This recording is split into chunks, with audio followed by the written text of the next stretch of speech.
Just wants to get it in quickly. Does to Lambier. Stolen by Bird on the cut to DJ. Yes! Yes to the foul! The inbound pass comes into Jordan. Here's Michael at the foul line. A shot on Elo. Good! The Bulls win! They win! James catches, puts up the three. Won't go. Rebound time. Back out to Allen. His three-pointer. Bang! Tie game with 5 seconds remaining. Iguodala to Curry. Back to Iguodala. Up for the layup. Oh, blocked by James. LeBron James with the rejection. Portland has 3 timeouts left. The Lakers have 2. Bryant to shot. A chance to send the Thunder home. Lillard, long-range three.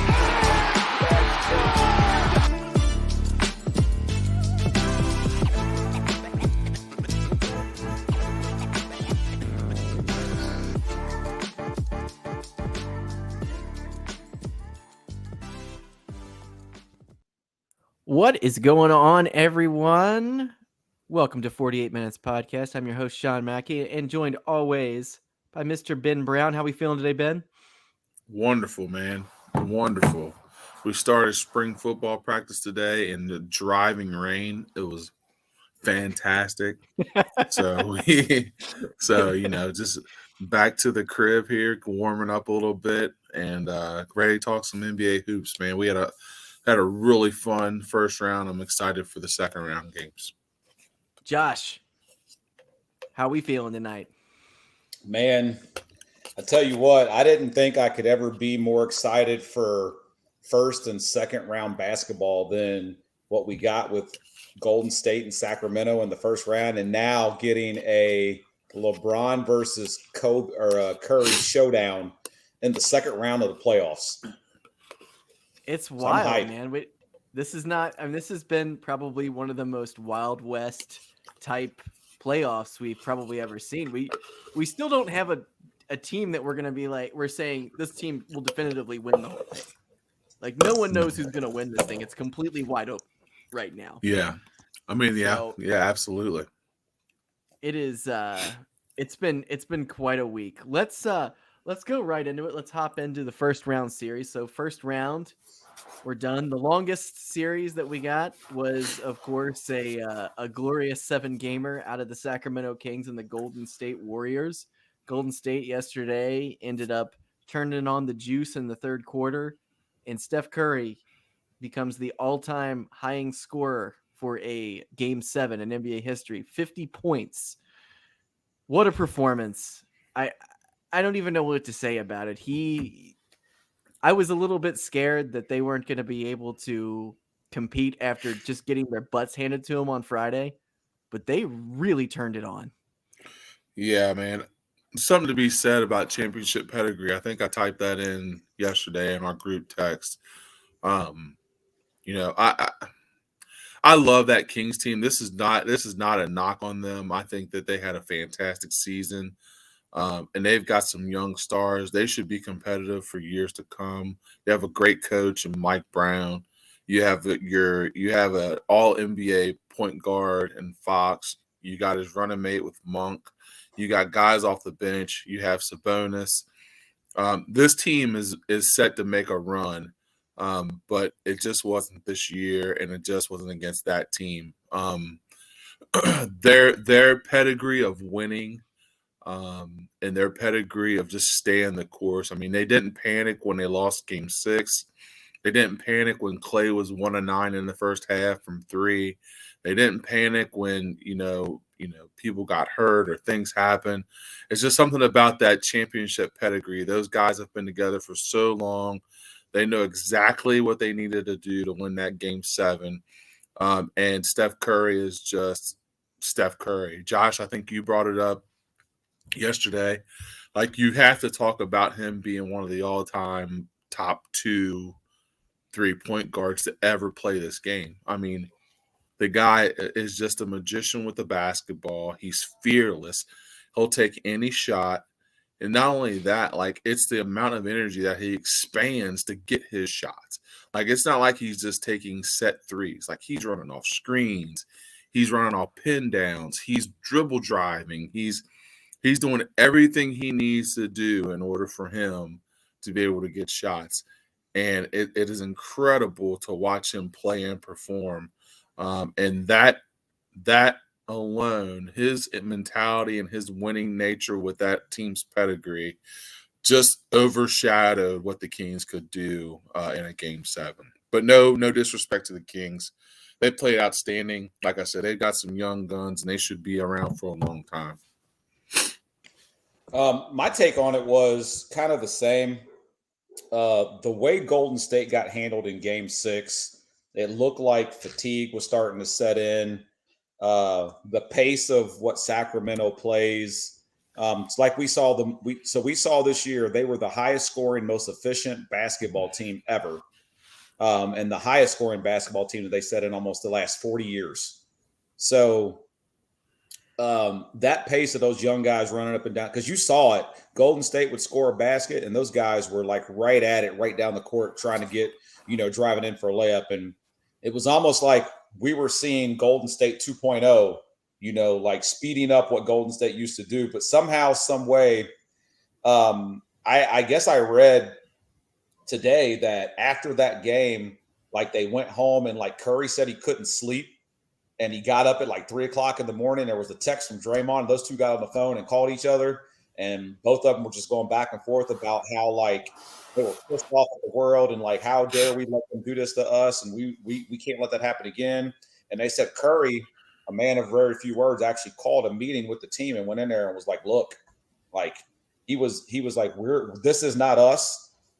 He said he called out guys who weren't getting playing time. He was crying about playing time and said, look, if you don't get on the floor, like, we don't need you, next man up. And he's like, I'll be damned if I'm going to go in and let us lose a Game 7. And clearly he took it upon himself in that game to will that team to win. And the crazy part to me is that I was watching the game, and like towards the end of the second half, I was like, Golden State don't have it, man. Like, they just don't have it. Like, I felt like Sacramento was going to pull away and potentially like go on this run in the second half. And the most impressive part about Curry is that he hit a couple shots towards the end of that half to kind of keep the game close. And then he just blitzed them in the second half. Yeah. They get 14 in the third quarter and 16 in the fourth quarter. I mean, put up 30 in the second half. And Wiggins was shooting horrible, and Clay was shooting horrible, and Poole was shooting horrible. And the only guy that was kind of coming along with him was Looney. Looney had 21 rebounds, and I think like 7 or 8 of those were offensive. And that was the third game that series that he had 20-plus rebounds. I mean, and if you was watching the game, he was out rebounding. It was almost like wherever a ball was going, like he was there, like very Dennis Rodman-esque. Like he almost knew the ball was going. He was getting his hands on it, kicking it out, and then Curry would just hit these dagger shots. And like I said yesterday, maybe the most impressive thing about Curry yesterday wasn't even his shooting, the way he was handling the ball and getting and slicing that defense up.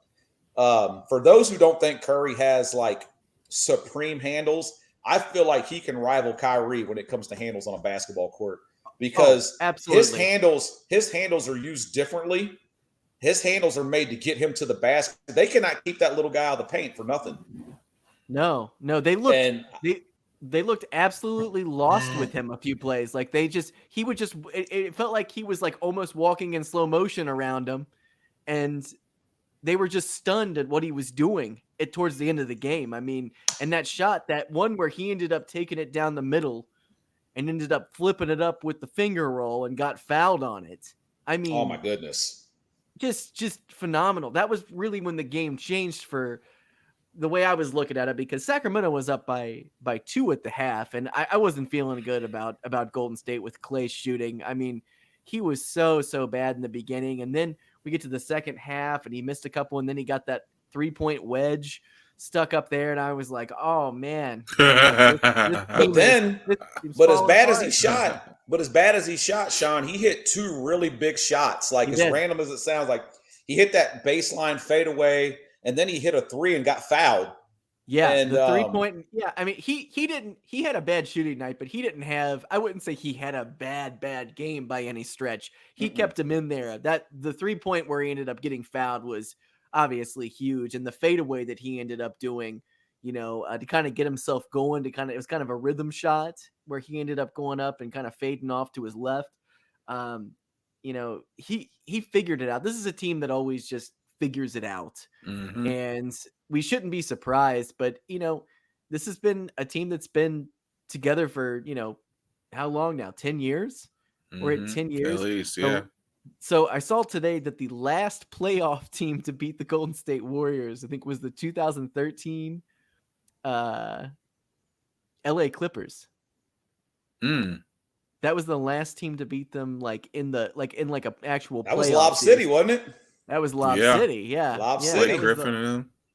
That was the last time that they had lost a regular. I mean, they obviously lost the NBA championship the one year, but just an incredible group of dudes, and like you guys said, we do need to start putting Steph Curry in probably the top 2 conversation for best point guard ever now. I mean, I don't, and I'm old guard as hell, just like you guys sometimes are about some players that you guys love from your childhood, but Steph Curry is just incredible, man. And Magic is always in my mind. I mean, I don't know if we're ever going to see a more pure point guard, a guy who's distributing the ball, and he was so massive and everything, but Steph's a different kind of guy. Like he's able to, and you often, sometimes I think that his rebounding and assists don't really get enough credit on his stat line, because all he does is shoot threes and everything.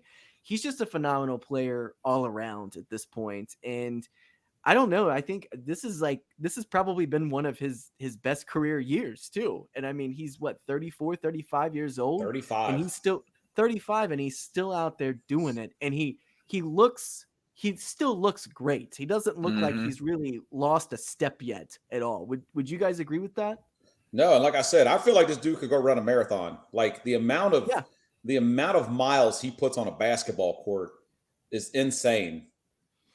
I've never seen anything like it. I've never seen a guy run around the court like this dude. Well, and a lot of the plays, you have to think they start with him having the ball and he passes it, and then he ends up ending the play. So regardless of circumstance, he might start the play and then end up with the ball back and forth. And it's like the whole game revolves around him in scoring, especially yesterday.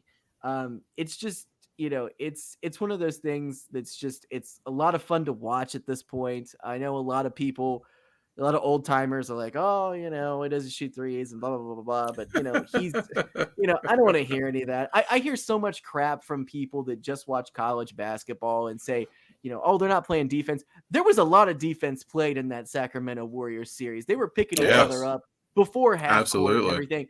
I don't want to hear any more of this garbage. What people don't understand, Sean, is that if you go back and look at that series, neither team shot well, right? And a lot of that had to do with defense. But the problem is that the pace of the game is so fast, right? You're shooting shots 10 minutes into the shot clock or 10 seconds into the shot clock that they're just getting more shots up. So it allows the score to be higher in the game itself. But if that game was slowed down, they were taking one shot every 24 seconds. I mean, you probably would have had an 80-something to 80-something game. But when you add an extra 40 possessions on a ball team and on each side, like the points are going to be there, unfortunately. I mean, it is what it is. I mean, and to be honest, that game, other than garbage time, I mean, they really held Sacramento under 100 points. I think at Sacramento, I scored right at 100, but they got like 10 points in garbage time after like they subbed everybody out. But I'm saying like they weren't even going to reach 100, which just shows you how great Golden State's defense was that game. That's crazy. An absolutely incredible performance from the Golden State Warriors yesterday. Let's kind of go on to some of the other series that happened. I know that's the one everybody always wants to talk about it, but Miami ended up, making it to the second round, obviously upsetting the Bucks, which was just unbelievable. They ended up getting game 1 over the Knicks at Madison Square Garden. You guys mentioned to me, and I didn't realize this before we got on here, that Jimmy had hurt himself and was pulled towards the end of the game. Randall didn't play, but at the same time, Hero's not playing for the Heat right now, so it kind of evened itself out. How you guys feeling about the Heat after game 1? Oh, I still like them. I mean, I think Randall for New York makes a difference, but depending on Jimmy Butler's health, I just think that I just feel like the Heat are playing in a different gear. You know what I mean? Like, Yeah.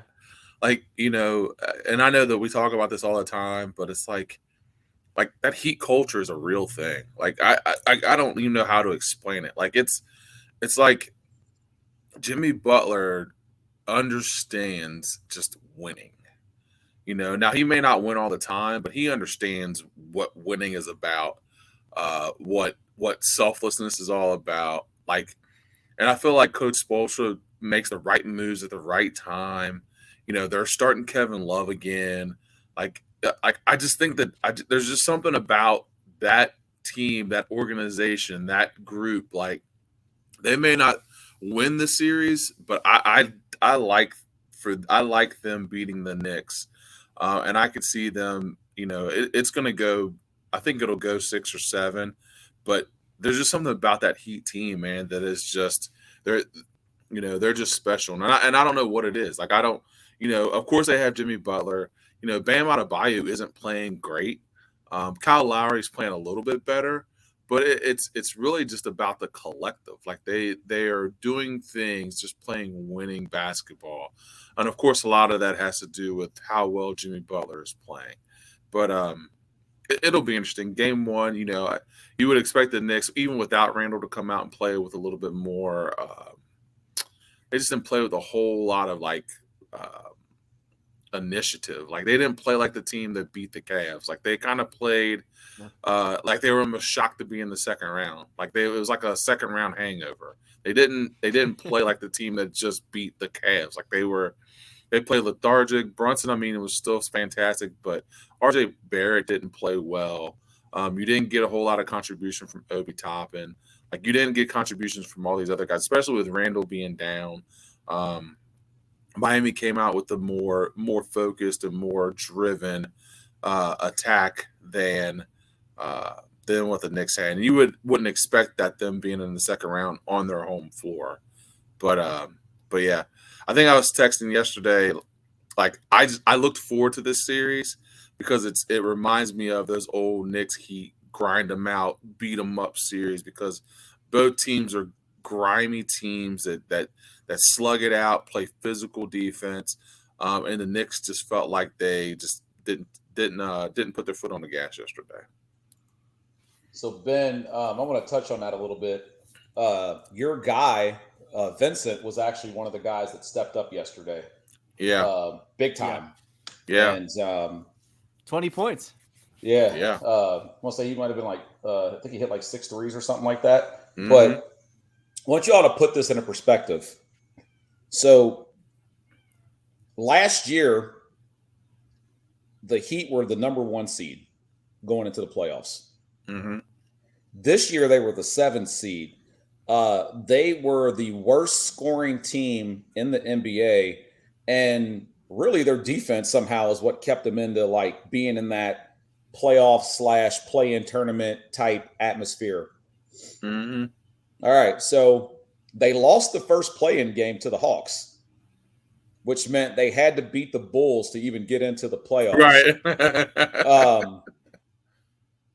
They were down to the Bulls in the fourth quarter with not very much time left to go in that game. And I remember they went on a 20-6 or 22-6 run to end the game, which got them into the playoffs to begin with. So then, first round, they're playing the team that all of us pretty much had picked to be in the finals for the most part, which was the Bucks. Mm-hmm. Yeah. In that series, they lost Tyler Hero. He broke his hand. Right? So Jimmy Butler that series averaged almost 37 or 38 points a game, and they pulled off an upset, beating number 1 seed. Not only did they beat them 4 games to 1. Mm-hmm. to move to the second round. Like, if that's not crazy, I don't know what is. And that right there is what you call heat culture, Ben, and that Jimmy Butler effect. Like, once he gets to the playoffs, like, he's just a whole different monster. And you saw it. I mean, he had back-to-back games. I mean, he put up a 50-burger, and then what was he, 40, was it 47 or 48, somewhere around there? 49 was the one game that he came back with 42 in back-to-back games. I want to say it was 48 and 42 or something like that. And he literally was just doing whatever he wanted. And I know Giannis got hurt, which we'll probably touch on injuries here in a second, but I know Giannis got hurt, but then they cleared him and said he was good to go. And like, even Giannis being in the game couldn't help what Jimmy Butler was doing to the Bucks. Well, No. and I often think about this. Jimmy Butler is one of those players when he's backed up into a corner and he can actually be the guy and not have a sidekick or anything.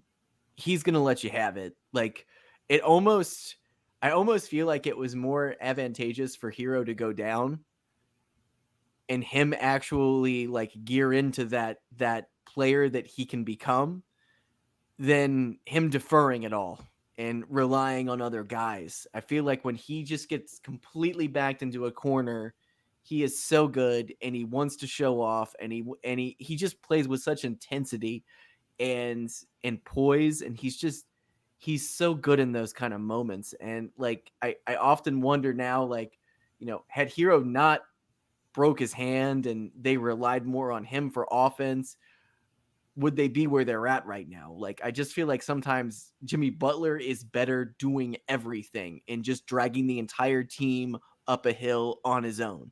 I mean, it's not efficient, but he does do it, and he does it probably better than anyone in the NBA. So I agree. I think this series is probably going to go probably 6 or 7. I can't imagine them winning all 4 games, you know, and sweeping the Knicks, because Randall's going to be back at some point, and even with Jimmy a little bit hobbled, you know, he's going to come out and play hard the next game. So that's going to be one to keep our eye on.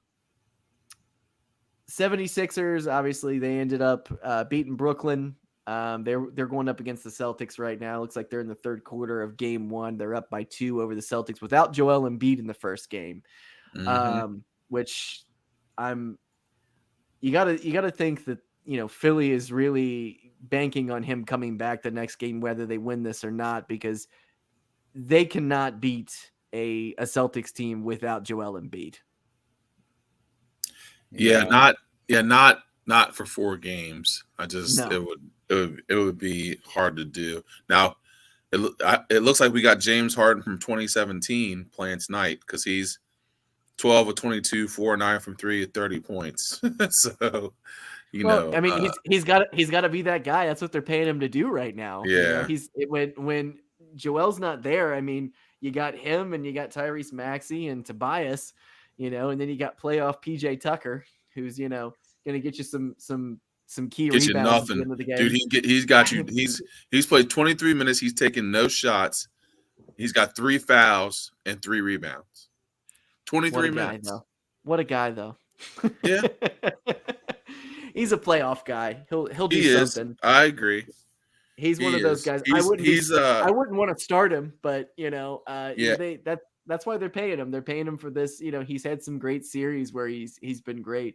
How many games are we thinking this is going to go, guys? Josh, what are you thinking? I would have to venture that this is a 7-game series. You think it's going to be 7? Okay. Yeah, especially I think the game tonight will really determine on if it's going to go 7. If Philly wins a game without Embiid, and they're in Boston right now, I think Boston will gather their thoughts collectively. These teams match up.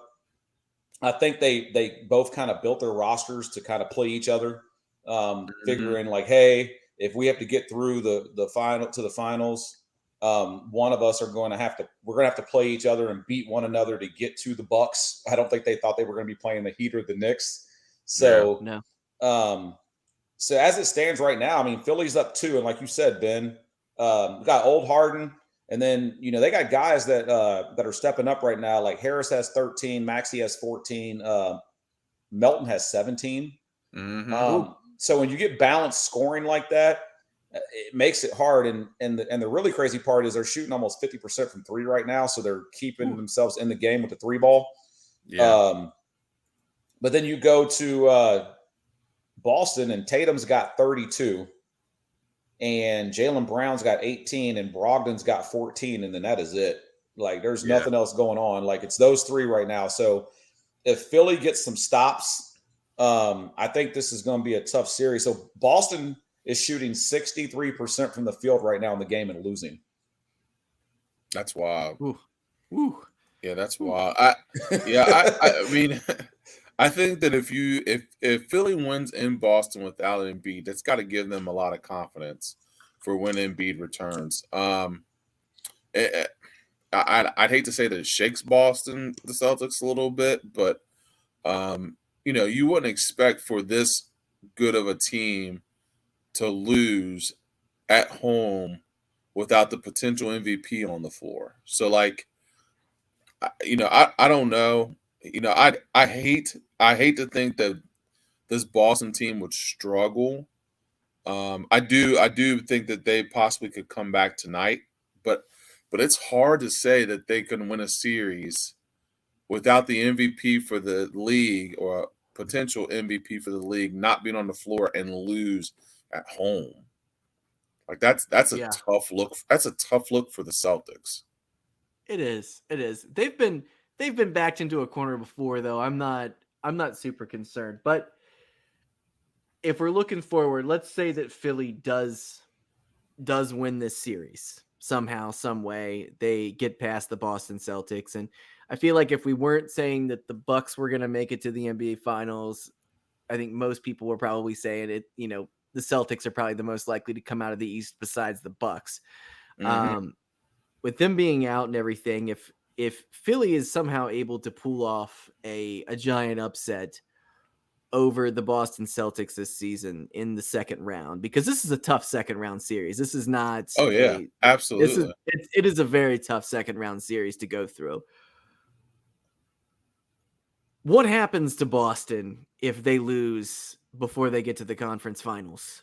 I mean, I think it's going to be really, really interesting because we've had how many years of this duo together? Yeah. Several years now. And I just several. I mean, you look at a team like Philadelphia, they're always looking to like change their roster every year. They've got Harden on the team now. They always look a little bit different. Whereas the Celtics, they got Brogdon now. But the nucleus of that team is, Marcus Smart, Jason Tatum, and Jaylen Brown. So you got to think that one of them is probably going to be out if things do not go well in this series. Yeah, but I don't know. Yeah, go ahead, Josh. I don't. Oh no, I was just going to say though, like Philly's core is really intact too. I mean, it's Harden, Embiid, Harris, and Maxey, right? I mean, they've played at least 2 years together. Sure. And then there's some of their bench guys, Melton. They're starting Paul Reed today. They started Paul Reed today, which I don't even know where that came from. But but if Philly does win, is it really an upset? Because like Philly was also primed to be like, hey, we're a team that can compete in the East for a championship. I think those three teams at the top were all fairly equivalent in their own way. Are we saying it's an upset because Boston was in the finals last year? They added Brogdon to the roster and then don't get back. Yeah, that's kind of what I'm saying. Yeah, I just feel like if it would be a step back for him for the whole franchise, but also adding Brogdon, which is huge. Like he's a great addition to this team. But I don't know, man. I've never, even though the Boston Celtics, made it to the finals last year and Jason Tatum was just like absolutely unreal until they got to the NBA Finals. there's something that's always felt a little bit missing from this team, and I don't know what it is. And there's just, it always feels like they're like one piece off, and I can't put my finger on it. They shored up the point guard this year with Brogdon coming on, and they've got Marcus Smart, and everybody's playing well, but I don't know. There's just something that I don't know. I might a couple weeks from now, if they're in the NBA finals, I'll probably be changing my tune, but I don't know. It just feels like there might be something missing from this team. I actually agree with you, Sean. I truly agree with you. I do. I feel like you look at their starting five, right? And you're like, all right, they have Horford, they have Tatum, they have Smart, they have Brown. You can move Horford to power forward and you can start Williams. So, and then they got Brogdon.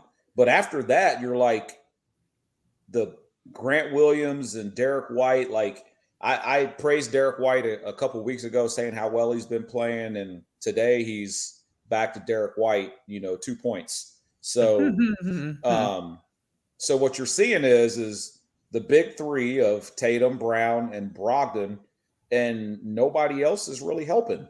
So it's 87-87 going into the fourth quarter. And someone needs to step up, and who is that person going to be? Yeah.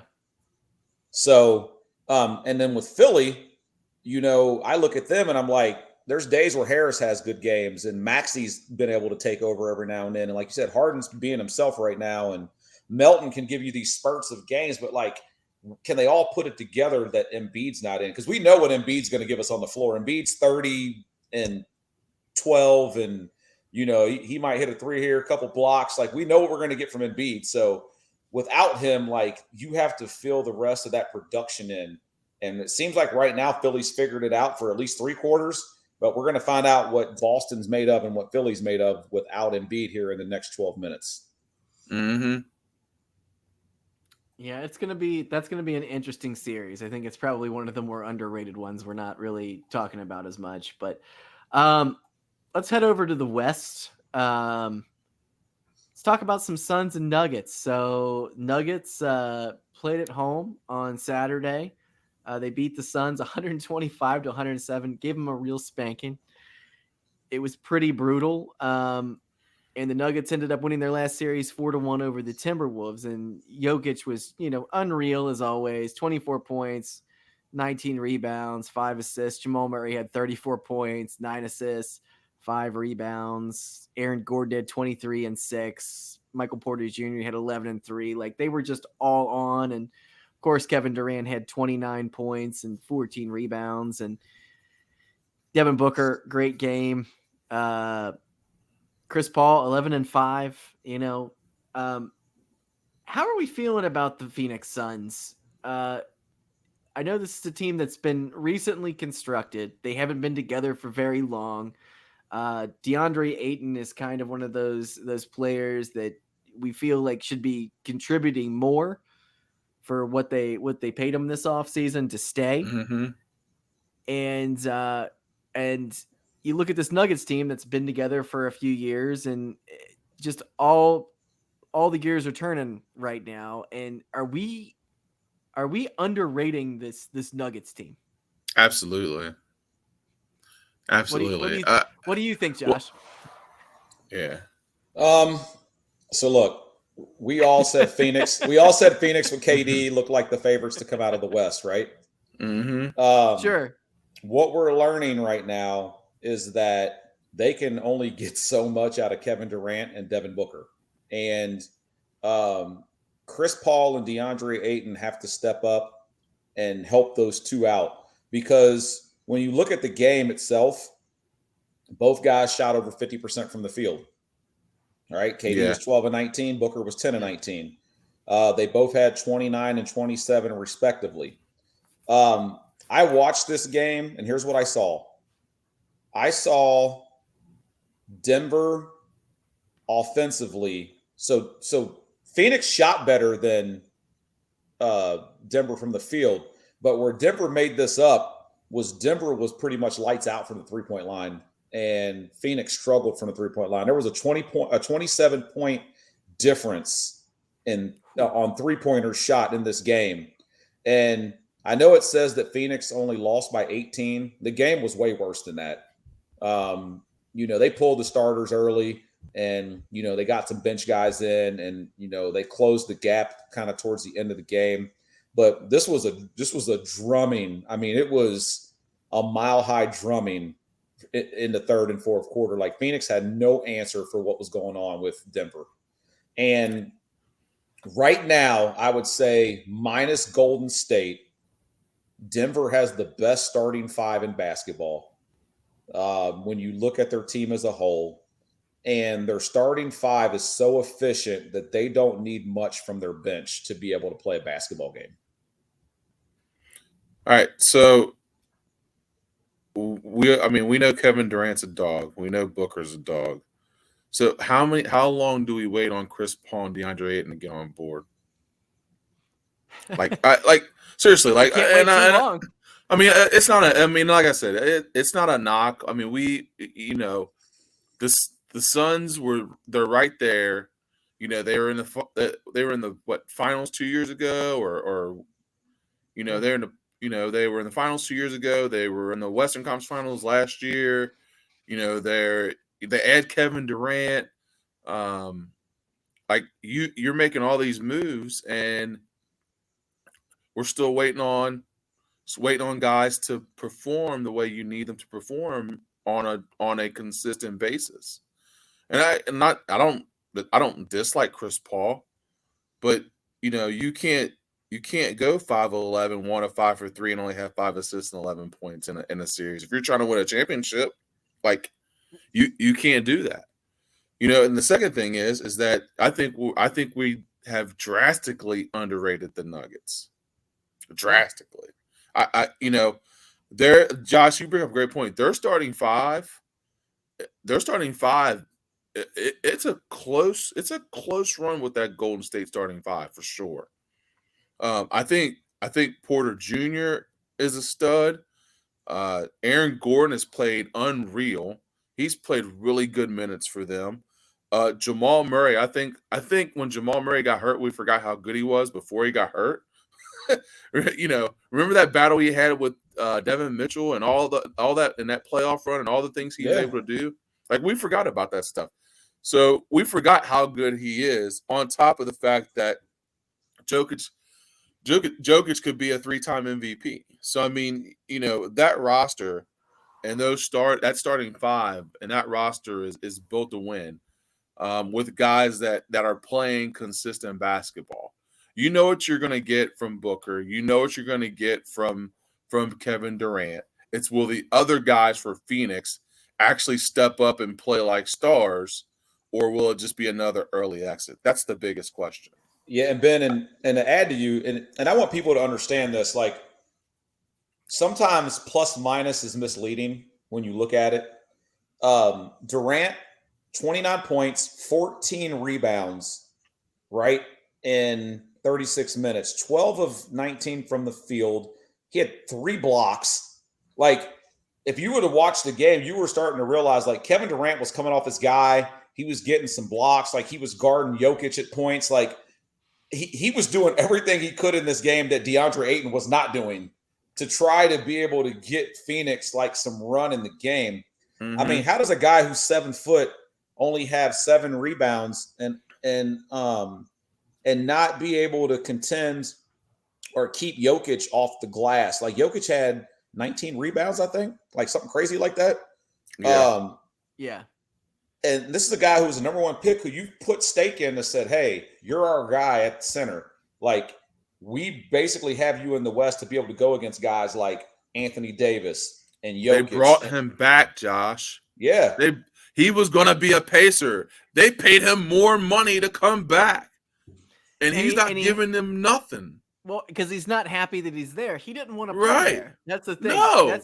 That's the thing that sucks about the match deal. When you go off, and you are a player, and your team says, you know what, go ahead, go try to find another deal someplace. And he goes to Indiana, and we talked about this last year. He would have been a great fit in Indy. But I just don't. he's dropped off this year. And I sit there and I look at like what Kevon Looney did last night, just played his ass off and just, 20 some rebounds, 11 points. He shot, 60, 70% from the field. I mean, he's a smart basketball player. He knows his role. DeAndre Ayton does not know what his role is with this team at all. He has no role carved out for him. And also, I would like to put this out here. Phoenix Suns bench, don't like it. No, I agree. Not a fan of this bench at all. I mean, these guys that were good last year, Cameron Payne, Bismack Biyombo, they're back to not being as great again. Yep. And we're looking at it. We've got Torrey Craig on the bench. So this last game, they got 7 points from Jock Landale. He was the best player off the bench for that team the other night. And that was probably in garbage time. Torrey Craig had 3 points. Landry Shamet had 3 points. Damian Lee had 3 points. They're not getting rebounds either. These aren't guys that are coming out and relieving the starters and giving them some good minutes to play with right now. This is just they're not a great team. And then going back to what you guys said a couple minutes ago about the Nuggets being the starting five is so good, their bench doesn't even have to do much. But even Bruce Brown comes off the bench. He's got 14 points. And Bruce Brown's made himself a player. Oh, Bruce Brown's great. Like he like him and Jeff Green. Jeff Green's one of those guys, if you're in the playoffs and he's coming off your bench, he's gonna do something wild. He's always got some crazy dunk that he pulls out of his butt, and he just becomes, Oklahoma City Jeff Green again. So I don't know. I'm worried about Phoenix in this. And also, we got DeAndre Ayton, who doesn't.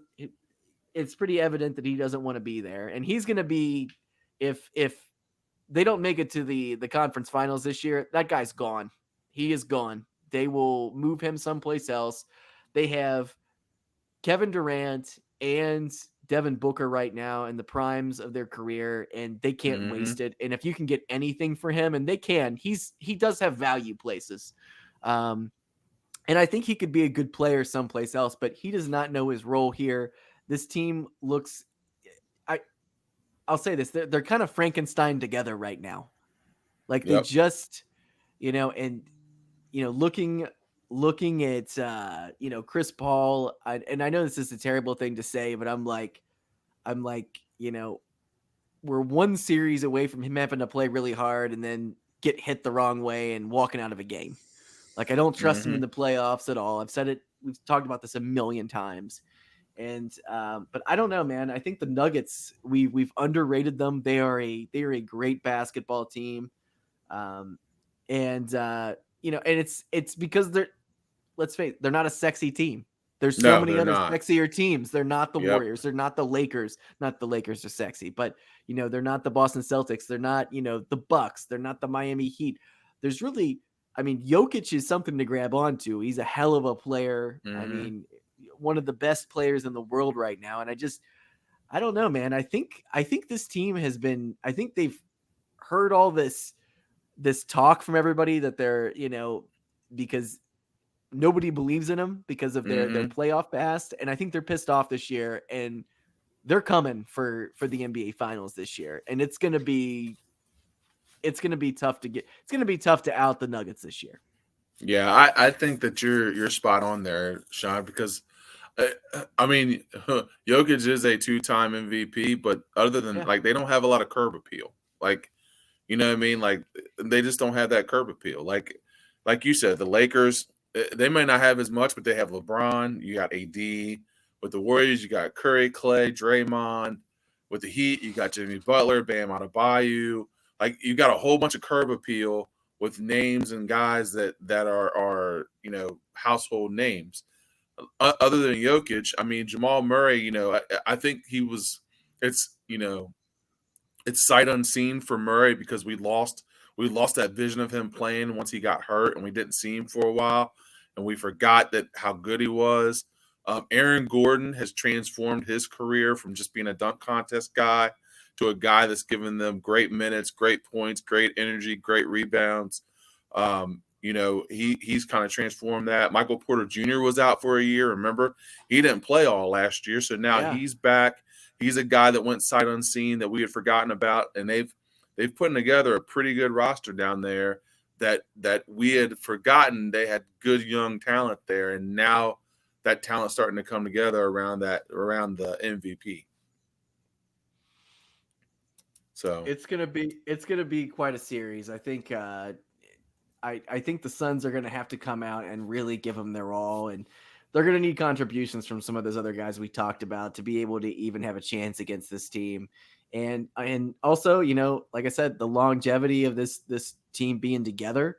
They've got the chemistry there. This Phoenix Suns team, they've just kind of been cut and pasted together as of recently. So, and Kevin Durant, one of the greatest basketball players of all time, he can try to make anything work, and he usually does, but he still needs help from those other guys. If you're not getting rebounding from a 7-foot center like DeAndre Ayton, like something's got to give.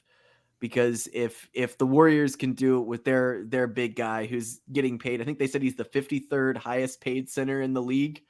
If he's giving you better production, then you're doing something wrong, spending all this money on Ayton just because he was a number 1 pick, 4 years ago or whatever. It doesn't matter. That doesn't matter at all anymore. And I just want to touch on real quick too that although I think at the moment, like the trade between Phoenix and New Jersey, where Phoenix got Durant and TJ Warren, who's not stepped on the floor yet, right? Now that trade looks a little crazy when you now say, hey, I gave up Mikal Bridges, Cam Johnson, Jay Crowder, all guys who play significant minutes, 1 a starter, 2 off the bench, right? And 4 first-round draft picks and a draft swap for 1 KD. If this trade ends up not panning out, and the Nets somehow next year become this really, really good team that goes deep in the playoffs, are we going to start looking at this like we looked at the Rudy Gobert trade?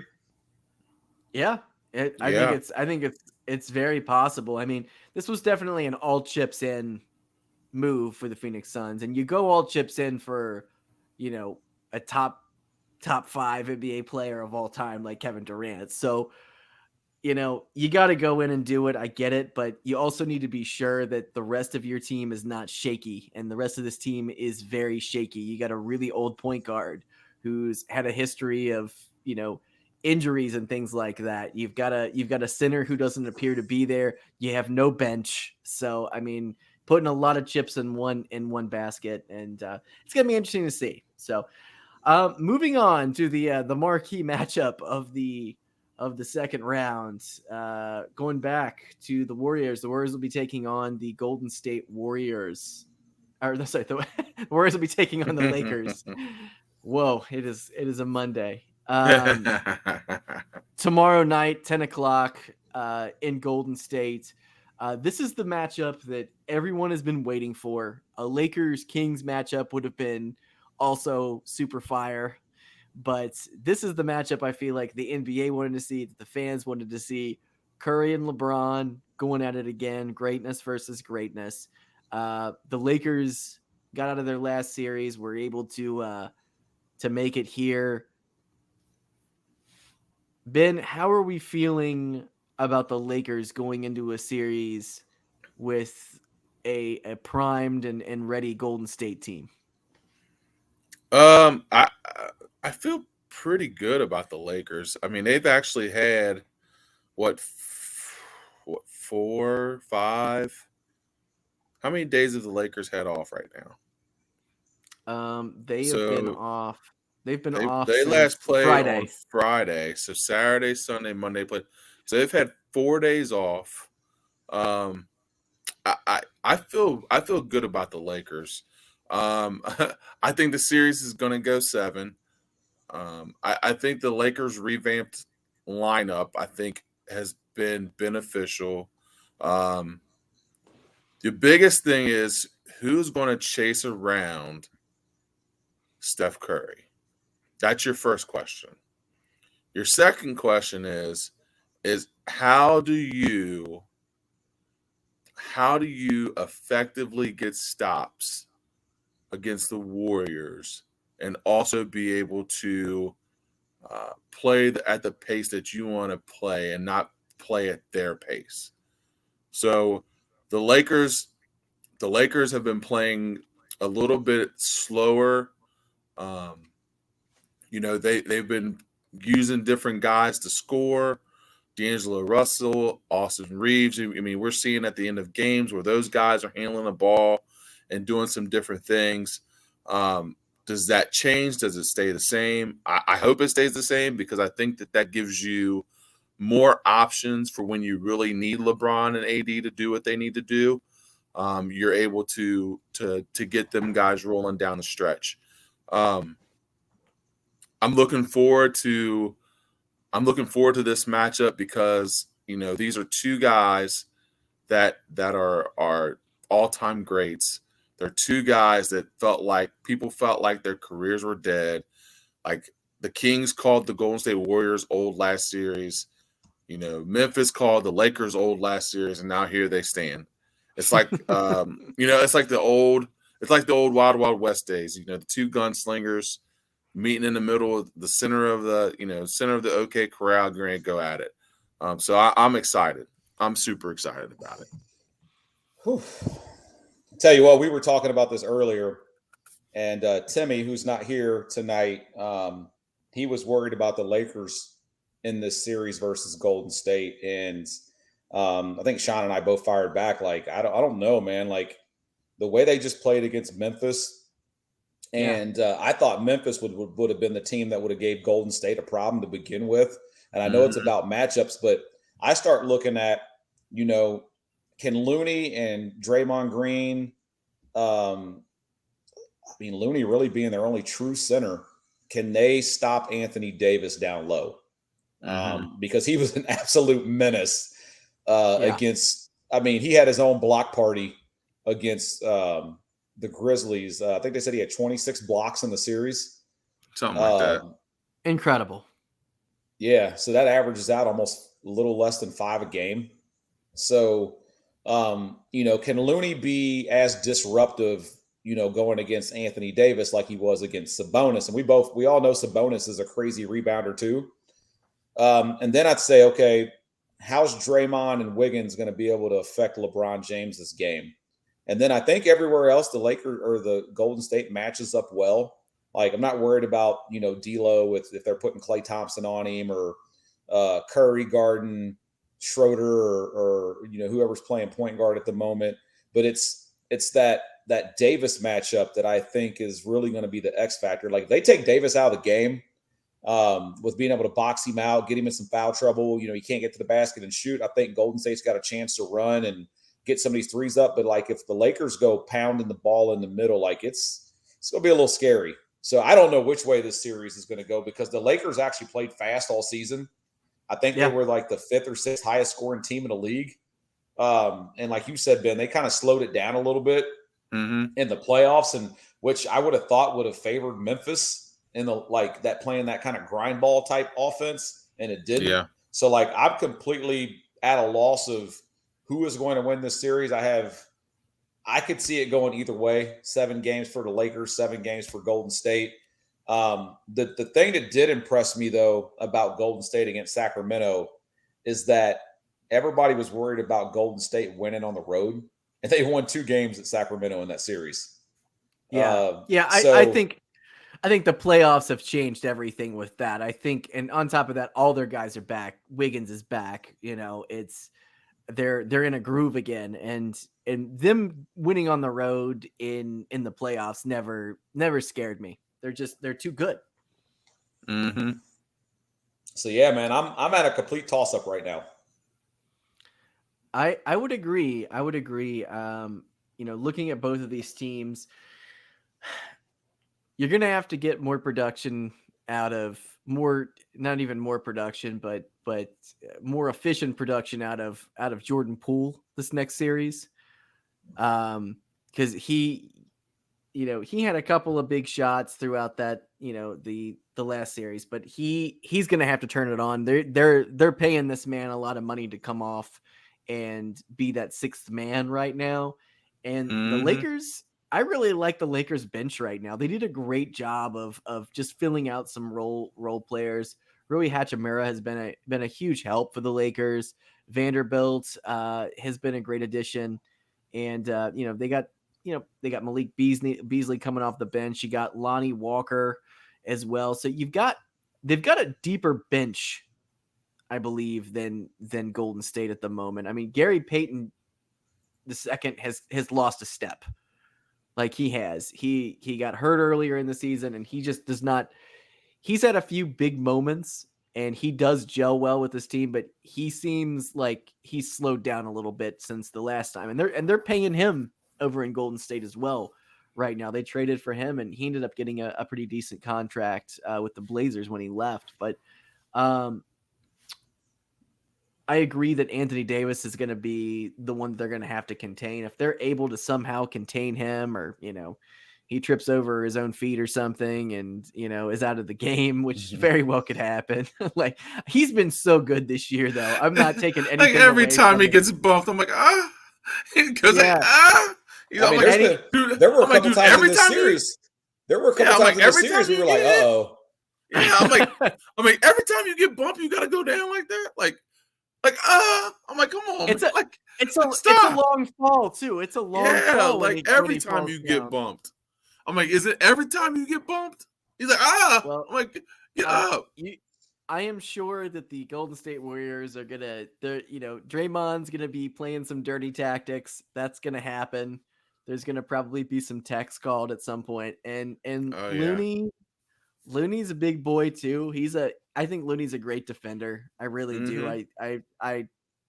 He's been just such a great role player for them. I can't say enough about how much I like that guy. But it's going to be interesting because I don't know who. I guess Wiggins takes LeBron. I mean, I guess that's how you do it, and I like that. But I don't know. This is going to be a very, very, very fun matchup to watch. The only thing I wish, guys, is we didn't live on the East Coast. Yeah, you ain't lying. Because man, staying up till 10, 11 o'clock at night to do it. I can't do it, Sean. I'm too old. Can't do it. We got a game, I think, on Friday that's at 8 or 9. That's fine. But these games are on late, man. And I feel like that's been the biggest discouraging factor for me watching LeBron over the last couple of years. It's just he's on, and I love watching Golden State, but also unless they're playing on a Sunday at 3 o'clock, chances are they're playing on the East Coast. I'm probably not going to see them. It's difficult to watch, but all right. So if we haven't gotten to this. Game 1 has not happened yet on this series. Who are you guys picking for it? This is the marquee matchup. Josh, who you picking? Man, look, I told you I have no clue who I think is going to win. I mean, I don't know. I truly don't know. Put some out there. LeBron's been in LA since 2018, and this is the first time that we've had a Lakers-Warriors series. Period in the playoffs. They played each other in the play-in game once, I think, where Lakers won that game. But I think when LeBron came to the West, we were expecting this in the Western Conference Finals. So I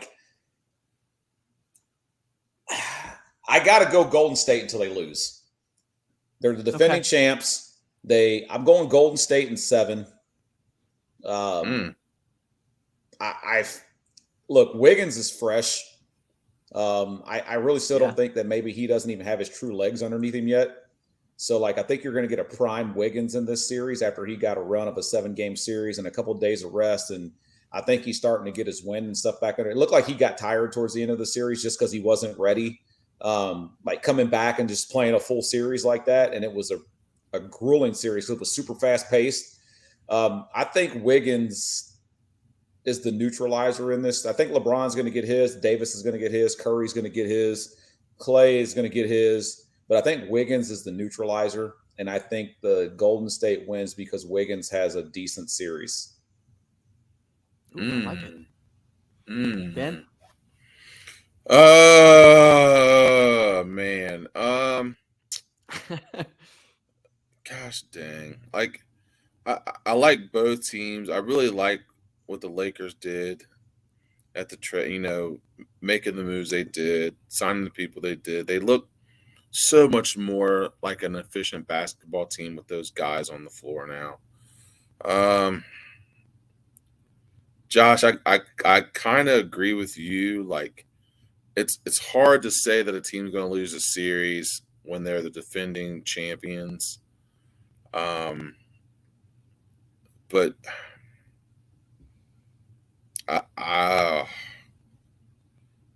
based on the benches, I'm going to go Lakers in 6. Okay. Based on the benches, I like it. Okay. I'm gonna go Golden State in 6. Yeah. I think. Like I said, I don't think there's a wrong choice. Yeah, I think they're gonna be able to. I just think that it's a team that gels. Lakers are doing very, very well with their new roster. Pieces are fitting very well, but I don't know. I feel like this team is capable, and also I just feel like they really want it. We're talking legacies here, and LeBron's going to be a monster in this series. He's going to be an absolute monster, and Wiggins is going to be the one who's going to need to taper that, and I think he's going to. I think he's going to. I mean, and that just might mean he scores 27 instead of 33. But I think he's going to be the deciding factor in this as well. The fresh legs and him not being there, and he's looked good. He didn't look great yesterday, but he's looked good in the last series. So I'm going Dubs in 6. Can we agree maybe that maybe not top end with Cleveland and like Miami, but this might be the best full roster of a team that LeBron has probably ever played on when you look at it top to bottom. And you look at like his bench production versus the starters production. I'm talking about the team after the trade deadline, I'm talking about like what Rui's been doing and Reeves, and like they're getting production out of all these guys. Because a lot of those teams, like they were really good in the starting 5 with LeBron, and then like they didn't really have much of a bench. And I feel like this team is way deeper than any team that he's ever had. So I think that's going to play a big role in this. And we've seen what LeBron's done against Golden State in the past. So, yeah, I can't wait. These are two players, or one team and one player that has history, and this is a legacy series right here. It really is, and you never know when it could be the last time these guys meet in the playoffs. So we gotta savor it. It's gonna be quite the fight. So absolutely. With that being said, guys, I think we're gonna call it a night. Thank you everyone for joining us. NBA playoffs, obviously, all week. Make sure you're watching everything, and with us, make sure you're subscribed. Spotify, Apple, any of those places. If you're listening on iTunes or Apple Music, make sure that you give us a good review, and we'll be back next week. Have a good one, guys. See you guys.